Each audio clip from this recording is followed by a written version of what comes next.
తర్వాత సినిమా పాటలు రాయడంలో మీరు ఎదుర్కొన్నటువంటి సవాళ్ళు ఏమైనా ఉన్నాయా? ఉంటే ఎటువంటివి మీకు ఏమైనా గుర్తొస్తున్నాయా? సవాళ్ళు చాలా ఉన్నాయండి. ప్రతి పాట సవాలే, కానీ సవాళ్ళు ఇది సవాలు అని చెప్పి విసిరిన సందర్భాలు కొన్ని ఉన్నాయి. దానిని నేను చక్కగా తీసుకొని దాన్ని అధిగమించి వాళ్ళ చేతి మెప్పు పొందిన సందర్భాలు ఇంకా ఉన్నాయి.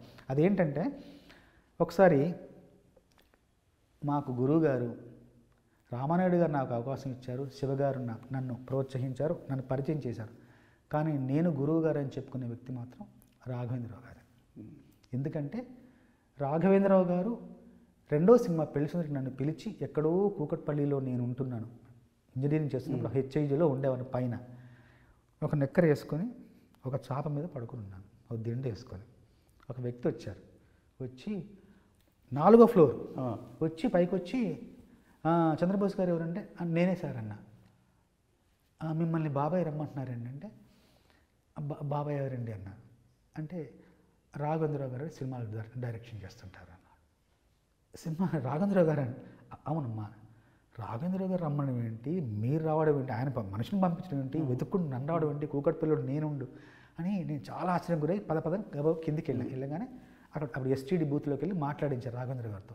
ఏమ్మా ఏం చేస్తున్నావు అంటే, సార్ ఏం లేదు సార్, ఇట్లా ఇంజనీరింగ్ అయిపోయింది, ఇట్లా ఒక పాట రాసాను తాజ్మహల్, తర్వాత ఇంకేం లేదంటే, వస్తావా తిరుపతికి అంటే, వస్తాను సార్ అన్న. తప్పకుండా ట్రైన్ టికెట్ బుక్ చేస్తే తిరుపతికి వెళ్ళిపోయారు. వెళ్ళేసరికి భీమాస్ హోటల్లో వెళ్ళాను. స్నానం చేసి వెళ్ళేసరికి పెద్ద హాలు, కీరవాణి గారు, పక్కన జమినీ గారు, పక్కన గిరిజాపతి గారు, పక్కనే పోల్సన్ గారి ఒక బృందం. ఇది రాఘవేంద్ర గారు తెల్లటి ఒక టేబుల్ మీద రాఘవేంద్ర గారు కూర్చున్నారు, కోడైరెక్టర్లు కూర్చున్నారు. నేను వెళ్ళేసరికి మంచి పొగలు, పరిమళాలు, మంచి వాతావరణం. కీరవాణి గారు ఇలా నవ్వుతూ చూశారు. అప్పుడు ఆయన చేస్తున్న బాణి ఏంటో తెలుసు, మా పెరటి చెట్టు పళ్ళన్ని కుశలం అడిగే, మా తోట చిలకమ్మ మీకోసం ఎదురే చూసే. నా కోసం ఎదురు చూస్తున్నారా అన్నంతగా ఆయన అప్పుడు పాడుతున్నారు. అడగానే నేను కూర్చున్నా. చంద్రబోస్ గారు బాగున్నారని, బాగున్నాను సార్ అన్నాను. కీరవాణి గారేంటి, రాఘవేంద్రరావు గారేంటి, నేనేంటి, వాళ్ళ పక్కన కూర్చోడం ఏంటి. కాసేపు అంత మాట ముచ్చట ఎంత అయిన తర్వాత సందర్భం చెప్పారు రాఘవేంద్రరావు గారు, కో డైరెక్టర్ చెప్పారు. తర్వాత కొన్ని రోజులు రాసిన తర్వాత ఒకటి నచ్చింది రాఘవేంద్రరావు గారికి, కీరవాణి గారికి.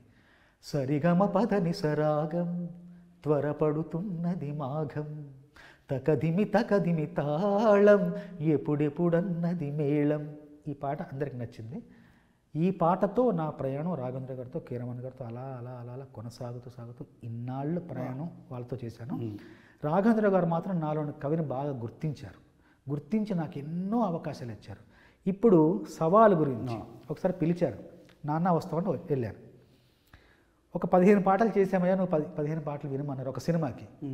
15 పాటలు విన్నాను, ఒక గంటన్నరలో విన్నాను. దాని తర్వాత సార్ అన్నీ బాగున్నాయి సార్, బ్రహ్మాండంగా ఉన్నాయి అంటే, ఇప్పుడు నువ్వు పాట రాయాలన్నారు. చెప్పండి సార్ అన్న. రామదాసు సినిమాకి. నువ్వు పాట రాయాలి. రాస్తాను సార్ అన్న. నీకో షరతు అన్న. చెప్పండి సార్ అన్న. అన్ని పాటల్లో రామ రామ రామ అని ఉంది కదా. అవునుంది సార్ అన్న. ఇందులో కూడా రామ రామ వస్తుంది సార్, సందర్భం ఏంటి సార్ అన్న. ఏముందయ్యా, రామదాసు కాకముందు కంచర్ల గోపన్నగా ఉన్నాడు, పెళ్ళవుతుంది, మొదటి రాత్రి శోభనం, ఆ పాట నువ్వు రాయాలని. రాస్తాను సార్. గుర్తుంది కదా, రామ రామ రావాలి, శివ శోభనం రోజు పాటలో రాముడు ఎలా వస్తాడు అని చెప్పేసి, మరి అదే మరి వెళ్ళు అన్నారు. అనగానే అమ్మయ్య బాబోయ్ అని చెప్పేసి మొత్తానికి ఆలోచించి ఒక పల్లవి రాశారు. కీరవాణి గారు బాడీ సమకూర్చారు. చాలు చాలు చాలు విరహాలు చాలు చాలు, ముద్దుగా వినవలేక నా ముద్దు విన్న పాలలో వన్నె పూలు నువ్వు ఆరగిస్తే మేలు, చాలు చాలు చాలు చాలు చాలు విరహాలు చాలు చాలు. ఇది పల్లవి. దీంతో ఏ గొడవ లేదు. చరణాలు రాయమని రాస్తున్నా. ఈ నీ కరములు నా మేనికి వశీకరములు, నీ స్వరములు ఈ రేయికి అవసరములు, ఈ సుఖములు మును పెరుగని బహుముఖములు, ఈ క్షణములు మన జంటకి విలక్షణములు. రామా రామా ఇంటికి మన్మధుడా అను పిలుపులు, ఆలీలలు అవలీలలు చాలు చాలు చాలు చాలు చాలు. ఒక రాముడు అయిపోయాడు. ఒకటైంది. రెండవది, ఈ చిలకలు సరసానికి మధుర గుళికలు, ఈ పడకలు మోక్షానికి ముందు గడపలు, ఈ తనువులు సమరానికి ప్రాణధనువులు, ఈ రణములు రససిద్ధికి కారణములు. విరామాలెన్నడు విరామాలెన్నడు ఎరుగనివి చలీడులు, తొలిదాడులు చీపాడులు. చాలు చాలు చాలు చాలు చాలు. విరామాల్లో రామ వచ్చేసాడు. రాముడు విరాముడు ఇద్దరు వచ్చేసారు. ఆ సినిమాలో యాక్చువల్గా ఇంటర్వెల్లో కూడా విరామంకి ముందర రామం పెట్టి తర్వాత వి పెట్టారు. అలాగా రాఘవేంద్రరావు గారు ఇంకా మెచ్చుకొని, అంటే ఒక సరదా ఒకలాంటి పోటీ ఆయన చెప్తుంటారు. నేను దాన్ని ఎలా అందుకుంటాను, ఎలా తీసుకుంటాను, ఎలా మళ్ళీ అందజేస్తానన్నది అప్పుడు సరదాగా ఉంటుంది రాఘవేంద్రరావు గారితో. ఇంకొకటి కూడా సవాలు అనగానే, ఒకసారి కృష్ణారెడ్డి గారికి చాలా సినిమాలు రాశాను నేను. మొదటి సింగిల్ కార్డు కూడా కృష్ణారెడ్డి గారికి రాశాను, పెళ్లిపీటలు. అప్పుడు పెళ్లిపీటలో మొదటి సింగిల్ కార్డు 8 పాటలు రాశాను. అప్పుడు రచయితకు, అంటే ఎప్పుడు రచయితకు గౌరవం, గుర్తింపు ఉంటుంది, ప్రేమ ఉంటుంది, అభిమానం ఉంటుంది. కానీ ఒక 24 షీట్ పోస్టర్లో మియాపూర్లో లక్ష్మీకళ శశికళ థియేటర్ తర్వాత పెద్ద పోస్టర్ వస్తుంది. అక్కడ పెద్ద ఒక పోస్టర్ ఉంటుంది. అక్కడ పెళ్లిపీటలు ఇటు కృష్ణారెడ్డి గారు, సంగీతం కృష్ణారెడ్డి గారు, సాహిత్యం చంద్రబోస్. పోస్టర్ మీద సంగీత దర్శకుడు రచయితకు అంత గౌరవం. అంత ముందు కూడా ఇప్పుడు లేదేమో. అంత ముందు కూడా అంటే నేను చూడలేదు ఎప్పుడు. రచయిత పేరు ఉంటుంది కానీ రచయిత ఫోటో, సంగీత దర్శకుడు ఫోటోతో ఒక పెద్ద పోస్టర్ డిజైన్ చేసి ఇవ్వడం అనేది చాలా గొప్ప విషయం. ఎందుకని నేను ఒకటే మాట చెప్తాను, అందరికీ చెప్తున్నాను. అక్షరం, స్వరం గొప్పది, చాలా గొప్పది. స్వరం కంటే అక్షరం మరింత గొప్పది.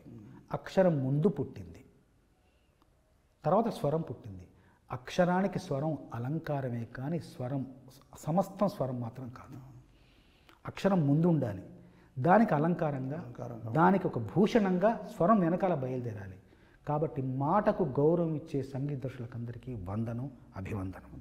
మాటను గౌరవించండి, మాటను నిలబెట్టండి, మాటకు ప్రాణం పోయండి. మాటే చిరకాలం శ్రోతల గుండెల్లో మారుమోగేది, శ్రోతల ఆలోచనలో మార్పు తెచ్చేది మాటే. దానికి స్వరం అలంకారప్రాయంగా మాత్రమే ఉండాలి. ఇది నేను నమ్మిన సత్యం, నమ్ముతున్న సత్యం. ఇలాగా ఒకసారి కృష్ణారెడ్డి గారు వెళ్ళాను, కూర్చున్న తర్వాత, ఏమండి విజయం గురించి ఒక పాట రాయాలి సార్. రాస్తాను సార్ అన్న. అంటే పెద్ద పెద్ద మాటలు, పెద్ద పెద్ద ఆలోచనలు, పెద్ద పెద్ద అట్లా కాకుండా చాలా చిన్నగా, సున్నితంగా అందరికీ అర్థమయ్యేలాగా ఉండాలి. ఉంటుంది సార్ అన్న తర్వాత, ఇప్పుడు 6వ ఎక్కం, 8వ ఎక్కం, 13వ ఎక్కం కష్టం. అవునండి. 1వ ఎక్కం కష్టం కాదు. ఒక ఎక్కం 1, ఒక 2, 2, ఒక 3, 3, ఒక 4, 4 ఇంత సులభంగా ఉండాలన్నారు. అయిపోయింది అనుకున్నా. మళ్ళీ కాసేపు అయ్యాక టీ వచ్చింది. టీ తాగుతుంది మళ్ళీ ఆయన టీ చూడగానే ఇంకొక ఆలోచిస్తున్నాను. ఏమండి, బిర్యానీ చేయడం, పలావ్ చేయడం, ఇంకేదో చేయడం కష్టం, కానీ టీ చేయడం కొంత సులభం అన్నిటితో పోలిసి. అంత సులభంగా ఉండాలన్నాడు. ఏంటి ఒక్కొక్క ఉన్నాడు, టీ అన్నారు. సరే చూద్దాం అని చెప్పేసి బాణికే రాశాను. బాణి ఏంటంటే తన్నానా తానా తానా తారనా తన్నాని నానా తారానా ఇలా ఉంటుంది. తీసుకెళ్ళాను అమ్మవారిని, ఒకసారి ప్రార్థించుకున్నాను, ఏదైనా ఇమ్మన్నాను.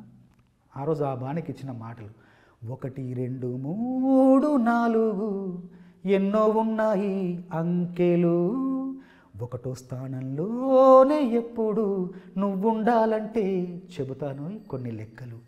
2 పూటల 2 చేతుల 3 పూటల 2 చేతుల 3 పూటల కష్టపడితే 5 అవునురా, నలుగురాడిన 4 మాటలు 5 నుండి తీసేయరా, చివరి ఫలితం ప్రథమ స్థానం నీదే కదరా. 1 2 3 4 ఎన్నో ఉన్నాయి అంకెలు. చరణం. చాయ్ చెయ్యాలంటే, టీ చెప్పారు కదా, చాయ్ చెయ్యాలంటే పాలు నీళ్ళు 2 ఉండాలి, పంచదార బాగా కలపాలి, టీ పొడి వేసి ఉడికించాలి, మరిగిన వెంటనే వడబోయాలి, రెడీ ఫుల్ టీ. సక్సెస్ రావాలంటే దీక్ష లక్ష్యం 2 ఉండాలి, క్రమశిక్షణనే బాగా కలపాలి, ఆవేశంతో ఉడికించాలి, ఆటంకాన్నే వడబోయాలి, రెడీ సక్సెస్ టీ. వా వా వా, ఒక్కటో ఎక్కం చాలా చాయ్ చేసే బాల విధానం సాహిత్యం లాగా ఉంది. అంటే ప్రతీది కూడా ఎప్పుడూ విభిన్నంగా, వినూత్నంగా, కొత్త కోణంలో ఆవిష్కరించడమే కవి.